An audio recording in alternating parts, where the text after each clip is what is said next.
Nanny of the Maroons, Jamaica, by Ruby Messina.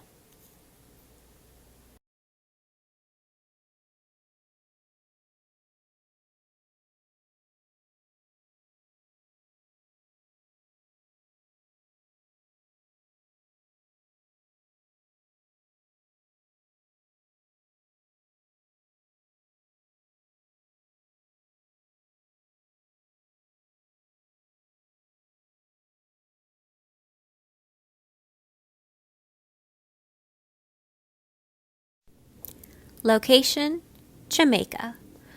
Westward Jamaica, eastern side of the Caribbean.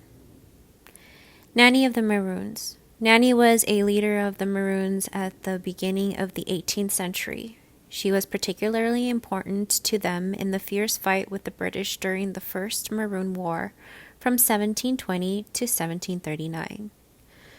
The dates indicated on the slide, 1700s through 1750, was the time that Nanny lived in Jamaica.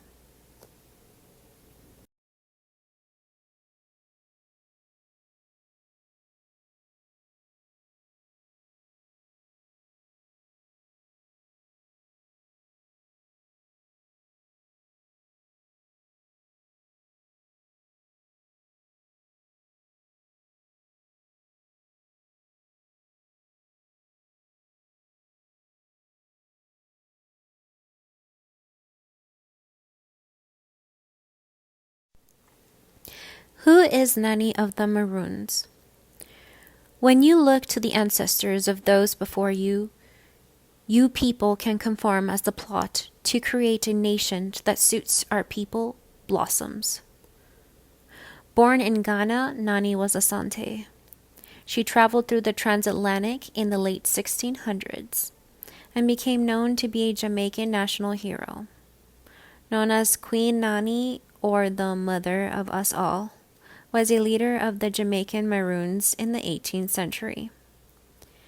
Nanny was a runaway, fled from being a slave. She started many escaped slave communities. Her location, Windward, Jamaica, the eastern side of the Caribbean. She became known as a real and legendary figure. Her influence proceeded as mysterious or mystical over time due to unknown circumstances, such as whether Nanny did come from Africa to Jamaica through the transatlantic route as a slave, enslaved, or a free slave with enslaved people.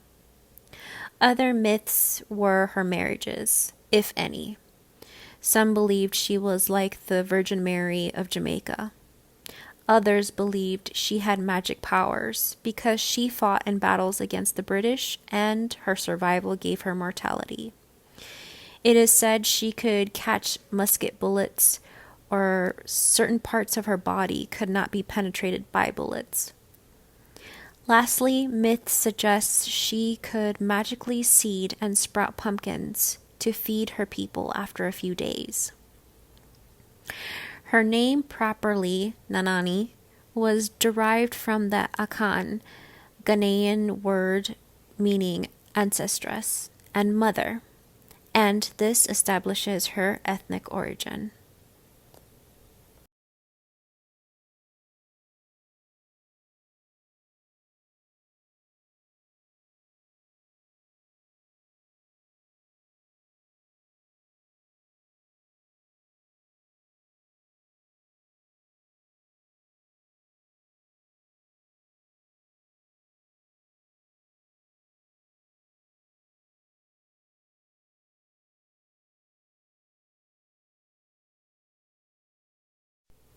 Revolution, rebellion, mutiny. What was the purpose of the rebellion, revolution, or mutiny? The Jamaican Rebellion began due to slavery. The Jamaican Maroons were black slaves who fought against plantation work given to them. The slaves then formed new homes and communities in other areas, which led to the creation of free towns or areas for slave protection against the British. The British had an objective to eliminate Nanani between 1730 through 1734 for her efforts in helping enslaved Africans towards freedom. So the British decided to raid and destroy Nanny Town by burning it to the ground. The island warfare lasted 83 years until a peace treaty was established in 1739 by leeward Maroons, the Westerners, led by Captain Kojo, known to be blood related to Nanny, which led to signing for a land grant to the Queen Nanny, calling the land New Nanny Town in 1740.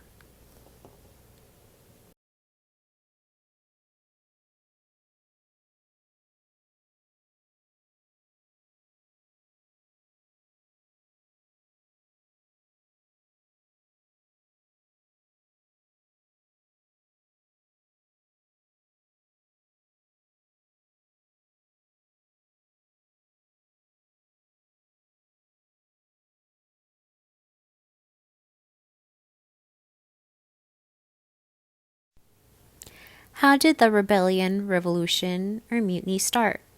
Why did the rebellion, revolution, and mutiny start? Well, it started in 1720 in the Blue Mountain rebel town called Nanny Town. And it was attacked by the British due to the influence of Nanny saving enslaved Africans and helping them to freedom. Nanny strategically used skilled guerrilla warfare to be able to fight the British, and Nanny had trained soldiers in art of camouflage, meaning that the soldiers were able and capable to hide in greenery as well as camouflage with trees, the Jamaican environment, as well as hide in water.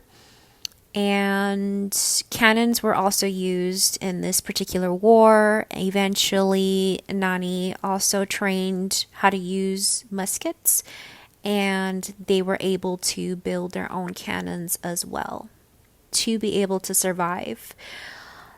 Nanny Town did host its own fort of soldiers, and when the raid occurred by the British, the soldiers went and sounded an alarm, which was able to help everyone get out of the town before the destruction occurred.